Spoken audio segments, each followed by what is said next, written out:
성경에서 말하는 이 죄는, 이 죄가 있는 곳에는 이 두 가지가 나타나게 됩니다. 이 죄가 있는 곳에는 먼저 하나님의 심판의 진노가 쏟아지게 되어집니다. 또 하나는 죄가 있는 자에게는 이 부정하고 정결하지 못하는, 부정하다라는 이런 규명이 있게 되어집니다. 그래서 하나님께서는 이 하나님의 진노를 그들이 피할 수 있게 하고, 그리고 부정한 사람으로 살아가는 게 아니라 정결한 사람으로 살아갈 수 있도록 임시 방편의 하나의 제도를 만들었습니다. 이게 바로 동물을, 짐승을 내 대신 하나님께 잡아드리는 제사였습니다. 이거를 우리는 그냥 편의상 동물 제사, 짐승 제사라고 합니다. 그래서 내가 죄로 말미암아 하나님의 진노를 받아 죽어야 되는데, 임시 방편으로 내 대신 동물, 짐승이 하나님의 진노를 받아 죽임을 당하게 되어집니다. 그리고 그 동물의 피는 내가 부정한 나를 정결하다라고 이렇게 인정해 주도록 만들어 줍니다. 그래서 동물의 뿌려진 피는 나의 정결함, 그리고 동물의 죽음은 내게 쏟아질 하나님의 진노를 대신 받는, 이게 바로 구약이 말하는 제사 제도입니다. 그래서 우리는 두 가지를 해결해야 됩니다. 죄가 있는 자는 하나님의 심판의 진노를 피해야 되고, 부정하게 된 내 자신이 정결한 자가 되어야 됩니다. 그래서 이 동물, 짐승을 하나님께 드려 나에게 쏟아질 진노를 해결하는 제사를 우리는 뭐라고 말하느냐? 번제라고 말합니다. 그래서 여기 보면은 번제는 여러 가지 중요한 의미가 있습니다만, 죄로 인해서 내게 쏟아질 진노, 하나님의 심판의 진노를 거두게 하는 제사입니다. 근데 속죄제가 있습니다. 이것도 죄와 관련됩니다. 이 속죄제는 내가 죄로 말미암아 부정하게 됐습니다. 정결하지 못한, 깨끗하지 못한 자가 됐어요. 그래서 동물을 잡아서 그의 피로 말미암아, 피를 뿌려서 나의 부정함을 가리고 정결하다라고 되도록 하는 이러한 제사를 속죄제라고 합니다. 구약에는 이 죄와 관련된, 특별히 죄와 관련된 두 가지의 중요한 제사가 있었습니다. 이 제사는 두 가지를 해결하는 거예요. 내게 쏟아질 하나님의 심판의 진노와 깨끗하지 못한 내 자신을 해결하는 제사입니다. 자, 그런데 오늘 저와 여러분이 읽은 이 히브리서 10장은 뭘 말하느냐? 이제 더 이상 예수님이 이 땅에 오심으로 말미암아 이 동물 제사는 임시 방편이기 때문에 반복해야 되는 거예요. 계속 반복해야 되는 일이 벌어지는 것입니다. 그런데 예수 그리스도께서 이 땅에 오시면서 자신을 십자가에 내어 주심으로 말미암아 이제는 동물의 제사처럼 반복되어져 오던 것을 예수님이 십자가에서 단 한 번에 영원히 다 끝내버리셨어요. 그래서 예수님이 십자가에 죽으시면서 자신의 몸을 내어주면서 두 가지를 동시에 해결했습니다. 하나는 하나님으로부터 우리에게 쏟아질 심판의 진노를 해결해 주셨어요. 뿐만 아니라 내가 더러운 죄로 말미암아 부정한 존재였던 나를 정결한 자로다가 거룩한 백성으로 만들어 주셨어요. 이게 예수 그리스도께서 십자가에서 죽으신 단번에 이루신 제사입니다. 이제 더 이상 우리는 예수를 믿음으로 말미암아 동물의 제사라는 이런 임시방편의 것은 필요가 없습니다. 예수 그리스도를 믿음으로 우리는 이 두 가지가 해결되게 되어졌어요. 자, 10장 10절을 한번 볼까요? 이 뜻을 따라 예수 그리스도의 몸을 단번에 십자가의 죽으심으로 드림으로 우리가 거룩함을 얻었노라 라고, 이게 바로 제가 설명한 그 말입니다. 반복되는 불완전한 짐승의 제사 시대는 끝났습니다. 예수 그리스도로 말미암아 단 한 번의 십자가의 죽으심으로 영원한 그 제사로 말미암아 하나님의 진노를 만족시키고 부정한 우리를 이제는 정결하게 만들었습니다. 그런데 제가 여기서 이제 설교로다가 끌어오려고 하는 것은 이러한 관점에서 지금 히브리서 10장의 핵심을 뭐로다가만 생각하느냐, 예수님이 단번에 끝냈다, 예수님이 십자가의 죽으심으로 단번에 한 번에 그냥 한 방에 끝낸 겁니다. 그래서 이 한 번에 끝냈다는 것만 강조합니다. 그런데 히브리서 10장을 이제는 저는 그게 중심이지만은 그것만 있는 것은 아니라는 것을 말씀드리려고 합니다. 오늘 예수님이 단번에 죽으심으로 우리에게 임할 진노의 문제를 해결해 줬고 부정하고 더러운 문제를 해결해 줬어요. 왜 그랬을까요? 왜? 이제 그 예수를 믿어 이제는 거룩하고 정결한 백성이 된 우리들은 끊임없이 해야 될 중요한 일이 이제는 우리들에게 있게 되어진 겁니다. 자, 그게 무엇일까? 그래서 히브리서 10장을 잘 보면은 두 가지가 대조로 일어납니다. 단번에 끝난 것이 있고 끊임없이 이제는 우리가 해야 될 일이 있습니다. 한번 보겠습니다. 예수님의 단번에 죽으심은 반복되는 동물 제사의 이 모든 것을 끝내버렸습니다. 그렇지만 그 공로를 힘입어 이제 우리는 끊임없이 계속해야 되는 게 있어요. 그게 바로 뭐냐면은 하나님께 은혜의 보좌로 나아가는 것은 끊임없이 계속해야 될 우리의 중요한 역할, 중요한 일이 이제는 있게 되었습니다. 여러분, 그래서 한 번의 제사로 거룩한 백성이 되게 한 목적은 끊임없이 하나님께 나아가게끔 하려고 하는 게 중요한 목적이에요. 근데 예수 그리스도의 보혈의 피를 내가 힘입어 내가 하나님께 나아가도록 되어져 있는데 하나님께 나아가는 일을 내가 지금 안 하고 있다. 그런데 나는 예수 그리스도의 보혈의 피를 믿고 있다. 이거는 우리가 네 글자로 어불성설입니다. 예수 그리스도의 보혈의 피를 믿은 자는 내게 무슨 자격이 주어졌고 어떠한 내가 해야 될 일이 주어지는가를 명확히 알아야 됩니다. 내게 예수 그리스도의 그 피의 공로는 하나님께 나를 나아가도록 만들었어요. 근데 내가 하나님께 나아가고 있지 않다? 이거는 이상한 겁니다. 그래서 오늘은 중요한 거, 히브리서 10장은 예수님의 단번에 죽으심만 강조하는 게 아니라 우리가 끊임없이 하나님의 은혜의 보좌로 나아가야 될 존재라는 거, 이게 바로 교회의 모습이라는 거, 이거를 강조하고 있다는 거를 저와 여러분이 조금 더 구체적으로 생각해 보려고 합니다. 한번 저와 여러분이 읽었던 19절을 보겠습니다. 그러므로 형제들아, 우리가 예수의 피를 힘입어 성소에 들어갈 담력을 얻었나니 라고 말합니다. 아니, 내가 담력을 얻어서 성소에 들어갈 담력을 얻었는데 하나님께 내가 안 나가고 있다? 근데 나는 예수를 믿고 예수의 보혈의 피를 믿고 있다? 이렇지는 않다는 것입니다. 내가 예수의 보혈의 피를 반드시 내가 믿고 그 공로의 힘을 얻었다고 하는 자는 그 힘으로다가 성소의 은혜의 보좌 앞에 담대히 나아가는 모습이 분명히 있어야 됩니다. 여러분, 여기에 담력이라는 말은 원래는 이게 우리 그 기독교 내에서 사용되기보다는 그냥 일반 세상적에서 먼저 이렇게 사용됐던 것 같습니다. 그 당시 로마 제국 속에서 이때 이 말의 사용 용도는 뭐냐 하면은 고대 그리스의 민주주의가 이렇게 생기게 되지 않았습니까? 그러다 보니까 이 시민들도 자기의 의견을 이렇게 말을 할 수 있게 된 것입니다.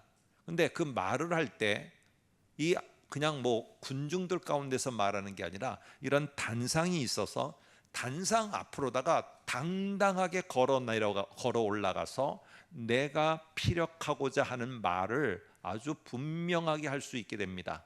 그래서 저 단상에 올라가는데 더 이상은 그 올라가는 사람을 막을 수 없고 그 올라가는 사람에게 그렇게 말할 수 있는 자격이 주어지게 되는데, 이때 당당하게 저 단상에 올라갈 수 있는 자격, 이게 바로 담력이라는 말의 의미입니다. 근데 이게 지금 우리 교회 속으로 히브리서나 이럴 때 이런 속에 들어왔을 때는 어떤 의미로 쓰이느냐? 이제 우리는 죄 때문에 위축되어서 하나님 앞에 나아가지 못하는 그런 일은 없다는 것입니다. 그리고 특별한 사람, 제사장, 대제사장만 갈 수 있는 것도 아니라는 것이에요. 이제는 우리 모두가 다 새로운 신분과 자격을 갖게 되었는데, 그게 바로 하나님의 은혜의 보좌 앞에 담대하게 내가 당당하게 나아갈 수 있는 이 특권, 이게 바로 담력입니다. 담력. 내가 그렇게 이제는 나아갈 수가 있게 되었다는 겁니다. 그래서 아까 찬양한 것처럼 자격이 없는 내 힘이 아닌 오직 예수님의 보혈의 은혜로다가 우리는 그 하나님 앞에 담대히 나아갈 수 있는 자격인 담력을 갖게 된 것입니다. 자, 그런데 19절을 다시 보시면은 중요한 말을 하는데, 예수님의 그 보혈의 피로 말미암아 이제는 성소 은혜의 보좌 앞에 하나님 앞에 나아갈 자격을 얻었어요. 그래서 우리는 나가도 되고 안 나가도 되고가 아니라 내가 예수를 믿고 예수의 보혈의 피를 믿는 자는 반드시 나가야 되는 겁니다. 그런데 여기에 보면 19절에 너희가 나아가라고 말하지 않아요. 우리라고 말하고 있습니다. 너나 나나 우리 모두가 함께 하나님의 은혜의 보좌 앞으로 가자는 거예요. 이게 히브리서를 지금 이 히브리서를 쓴 저자는요, 왜 우리가 함께 하나님의 은혜의 보좌 앞으로 나가야 되는가, 이게 왜 중요한가를 오늘 이 속에서 가르쳐 줍니다. 당시에 기독교가 로마의 국교가 되기 전에 이 기독교는 로마의 박해로 인해서 많은 사람들이 생명의 위협을 느꼈습니다. 그러다 보니까 우리가 아는 것처럼 지하에 있는 무덤, 이 카타콤으로다가 그들이 숨어 들어가서 무덤 카타콤이라고 그러니까 이런 게 아닙니다. 완전히 지하 세계입니다. 지하 세계. 그 속에 숨어 들어가서 한번 그 속으로 들어가면은 찾지도 잘 못합니다. 이런 카타콤 속으로 들어가게 되어지고 그 숨은 그 장소에서 그들이 살아갈 수 있는 힘이 무엇이냐, 지금 그 원동력이 무엇인가를 말하고 있는데, 바로 10장 19절에서 그 교회가 그 박해를 피해서 그 무덤 카타콤에서 그들이 살아가는 그 원동력은 뭐냐? 우리가 함께 예배를 통해서 하나님의 은혜의 보좌 앞으로 나아가는 삶, 이거를 멈춰서는 안 된다. 절대로 끊어져서도 안 된다.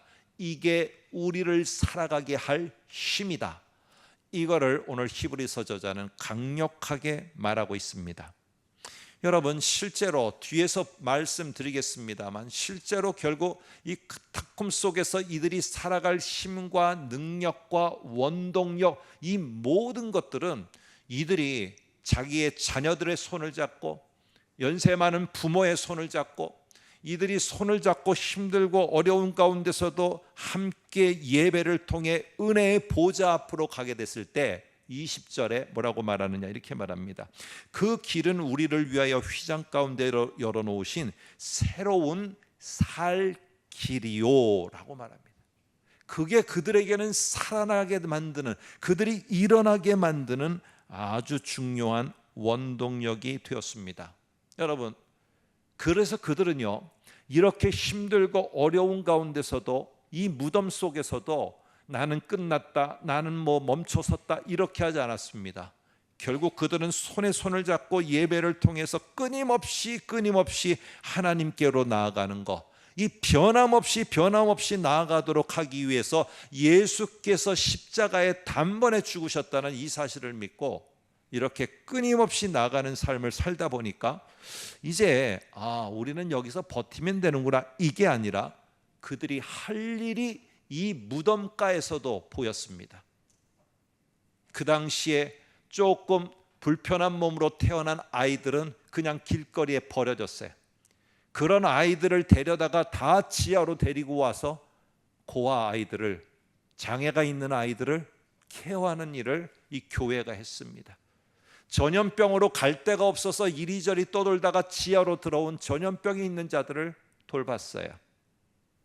뿐만 아니라 장례 문화를 바꿔갖고 노예들은 죽으면 다 쓰레기 더미에 던져 버려져 죽었습니다. 그러나 노예가 됐던 어떤 신분을 가지고 있던 죽은 자들 모두는 다 한 곳에 안치를 하는 새로운 장례 문화를 오늘 이 카타콤에서 기독교인들이 세워갔습니다. 죽음 가운데는 너나 나나 신분이 차이가 없다. 모두가 다 한 곳에 있는 것이다. 여러분, 이러면서 이렇게 살아갈 수 있었던 그 원동력은 뭐냐? 힘들고 어려울 때 우리가 얘야 손을 잡자, 어머니 아버님 손 잡으시죠 하며 그들이 함께 주 예수 그리스도의 보혈의 피를 의지해서 예배로 하나님의 보좌 앞에 나아가는, 이 예배로 나아가는 삶을 멈추지 않았다는 사실입니다. 여러분, 우리가 그런 의미에서 변함없이 계속 나아가야 될 우리의 중요한 예배로 나아가야 될 것에 대해서 22절에 이렇게 말합니다. 우리가 마음의 뿌림을 받아 악한 양심으로부터 벗어나고 몸은 맑은 물로 씻음을 받았다. 자, 그렇기 때문에 우리에게 왜 주께서 그렇게 해주셨느냐? 참 마음과 온전한 믿음으로 하나님께 나아가도록 하기 위해서 그렇게 해주셨다는 겁니다. 여기에 그래서 핵심은 우리가 하나님께 나아가자라는 말입니다. 한번 4장 16절도 참고로 볼까요? 그러므로 우리는 긍휼하심을 받고 때를 따라 돕는 은혜를 얻기 위하여 은혜의 보좌 앞에 담대히 나아갈 것이다 라고 말합니다. 이 초대교회 때 나아가다 우리가 나아가자라는 이 말은 어떤 의미로다가 사용된 것이냐? 바로 이때에 사용된 것은 예배로 하나님께 나아가자, 예배로 하나님께 나아가자, 이 말을 딱 일목요연하게 한 단어로 나아가자 이렇게 썼습니다. 여러분, 나아간다는 이 말은 문법적으로 이제 예수님은 단번에 십자가의 죽으심으로 모든 죄사, 하나님의 진노와 우리의 부정한 것을 다 해결했어요. 단번에. 그러나 우리에게 있어서 나아가는 것은 단번이 아닙니다. 그래서 지금 이 순간에만 한 번으로 끝나는 게 아니라 계속적인 동작, 습관적인 반복을 의미합니다. 하나님께 나아가는 것은 일회성이 아니라 계속 우리가 손에 손을 잡고 함께 나아갈 수만 있다면 계속 반복적으로 하나님께 예배로 나아가는 것, 이게 초대교회를 살아나게 만들었고 초대교회가 흩어지지 않고 가족 공동체가 견고히 있도록 만든 원동력이었습니다. 여러분, 우리는 이렇게 말하면 안 됩니다. 안 될 것 같습니다. 주일날 오전에 예배를 드렸으면 됐지, 아니 뭘 또 예배를 드려? 예배는 주일날만 드리면 됐지, 평일날은 무슨 또 예배를 드려? 오늘 지금 여기에 우리가 하나님께 나아가자라는 말에는 그냥 어느 기간에 단번에 한 번만 하면 되고 그러면 그 다음에는 뭐 안 해도 되고 이런 말이 아닙니다. 네가 할 수만 있다면 손에 손을 잡고 모두가 다 함께 예배로 하나님의 은혜의 보좌 앞으로 나아가자. 왜? 그게 니네 가정을 살리는 길이기 때문에, 그게 그 나라를 살리는 길이고 이 교회를 살리는 길이기 때문에. 왜 오전에 했는데 오후에 또 하냐? 여러분, 이거는 오늘 히브리서 10장의 저자가 하고자 하는 중요한 내용과 일치하지 않습니다. 우리에게는 힘이 되고 우리에게 그것이 되면 우리가 함께로 나아가는 것은 계속 반복적으로 있어야 됨을 말합니다. 여러분, 죄로 인해서 진노에서 벗어나고 부정함에서 정결하게 되면 절대 최종 목적이 아닙니다.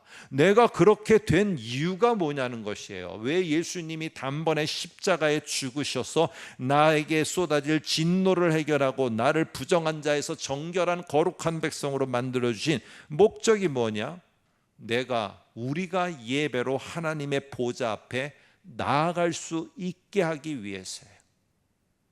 그렇기 때문에 오늘 저와 여러분들은 모든 걸 내려놓고 우리가 함께 예배로 지금 은혜의 보좌 앞으로 나아가고 있는 것입니다. 왜?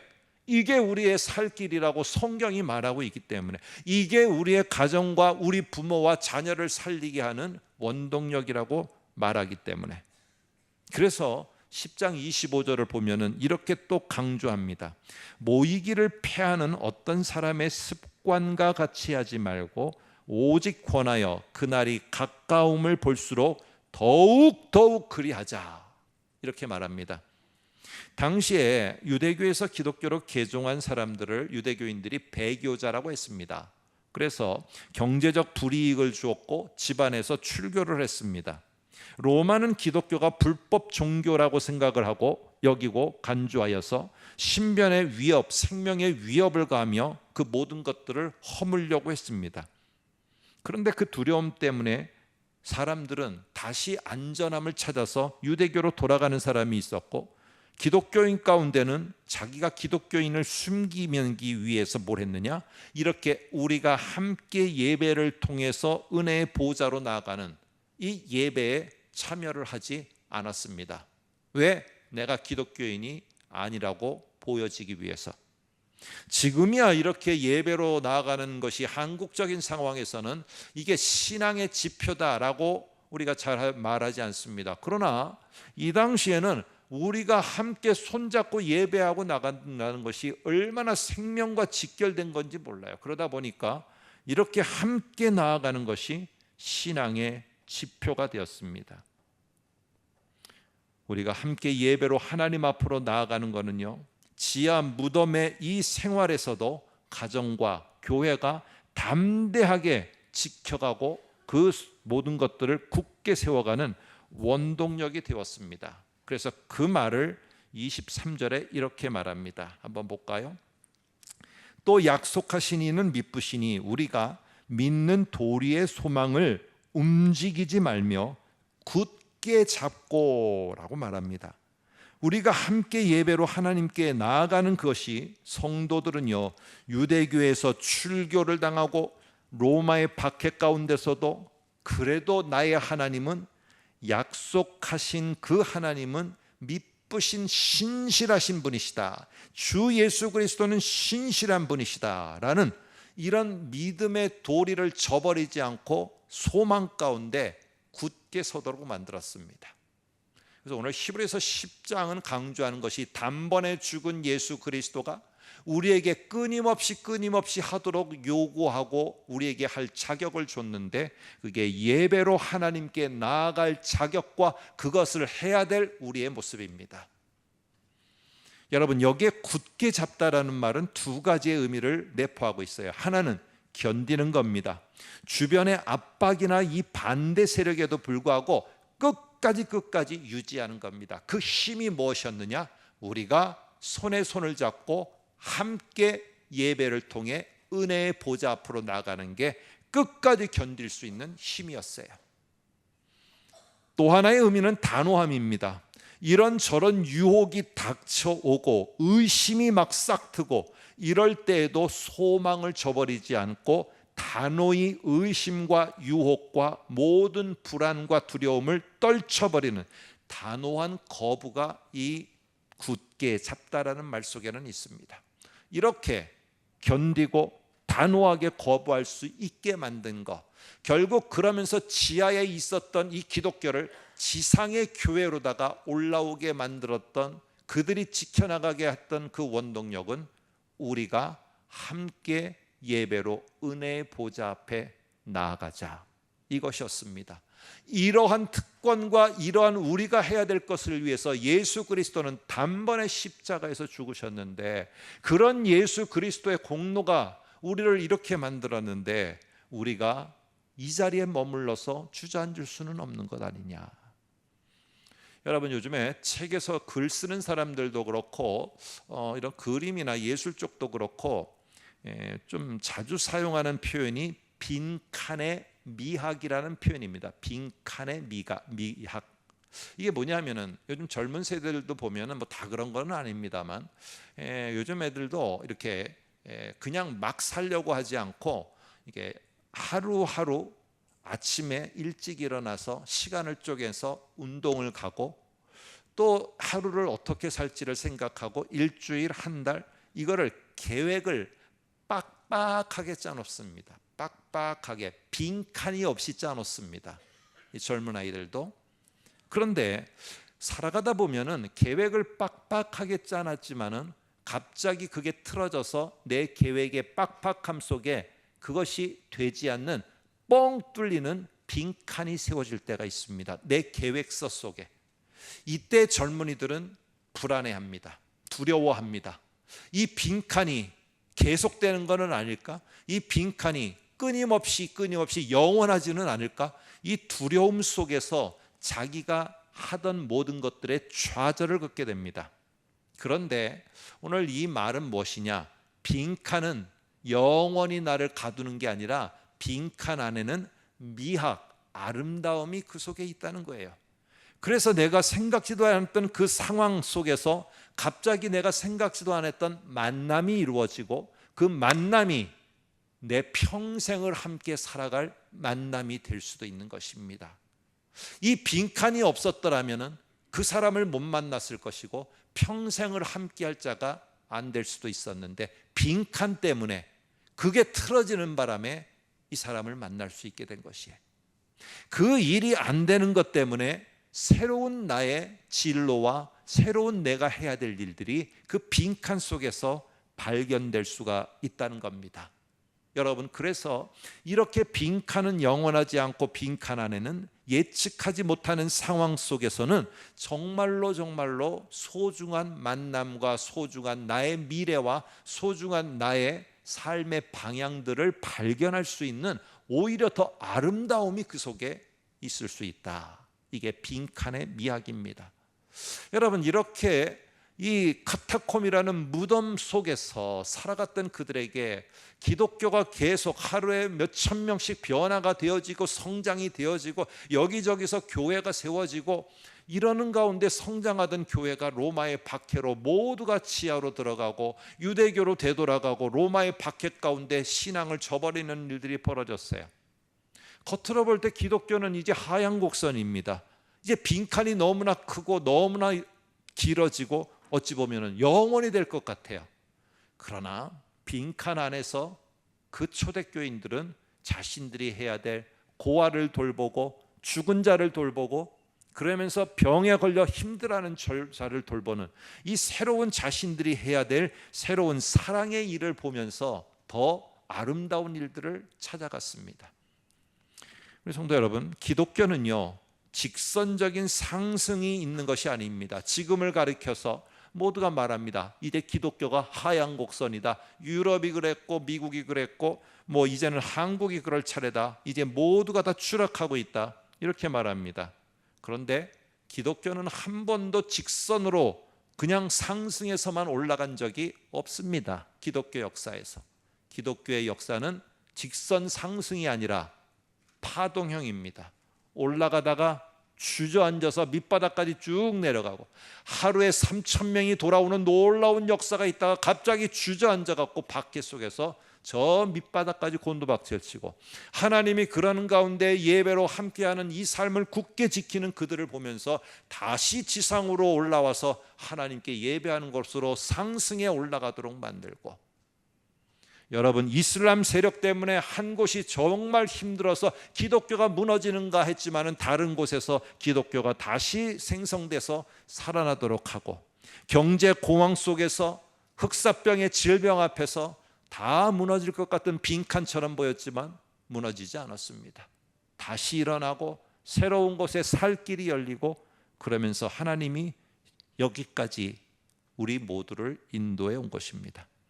여러분, 우리 모두는 지금 직면한 상황이 어떻습니까? 그 상황이 나를 자꾸 하향 곡선으로 끌어가고 빈칸에 가두려고 합니까? 저와 여러분이 빈칸에 갇히지 않고 내리막길에서 내가 좌절하지 않는 것은 우리가 함께 예배로 하나님의 보좌 앞에 나아가는 겁니다. 여러분, 지금 공산치하에서 정말로 힘들게 신앙생활하는 사람들의 원동력이 뭘까요? 그들이 그렇게 박해 가운데서도, 공산치하의 박해 가운데서도 하나를 놓지 않는 겁니다. 우리가 그래도 함께 손을 잡고 예배를 통해 하나님의 보좌 앞으로 나아가자. 이 공산치하에서 힘든 그 상황에서 성도들은 그거를 포기하지 않습니다. 저는 그런 교회를, 그런 성도들을 하나님이 언젠가 끌어올려 일으켜서 저 위에서 다시 하나님을 찬양하게 하실 줄로 믿습니다. 여러분, 국교가 자기의 종교가 이게 국교라고 강조하는 나라에서는 기독교를 압박합니다. 우리나라 국교는 이건데 왜 기독교 너희들이 이렇게 하느냐 저렇게 하느냐 불이익을 줍니다.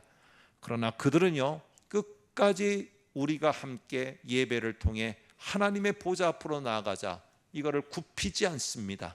저는 그 나라에도 하나님께서 분명히 하나님의 때에 오늘 이 예배하는 자들이 일어설 줄로 믿습니다. 우리 모두는요, 어렵고 힘든 빈칸에 갇혔다라고 생각하지 마시고, 우리의 자녀가 그렇게 갇혔다라고 생각하지 마시고, 우리 모두가 손에 손을 잡고 우리가 함께 예배를 통해 은혜의 보좌 앞으로 나아가자.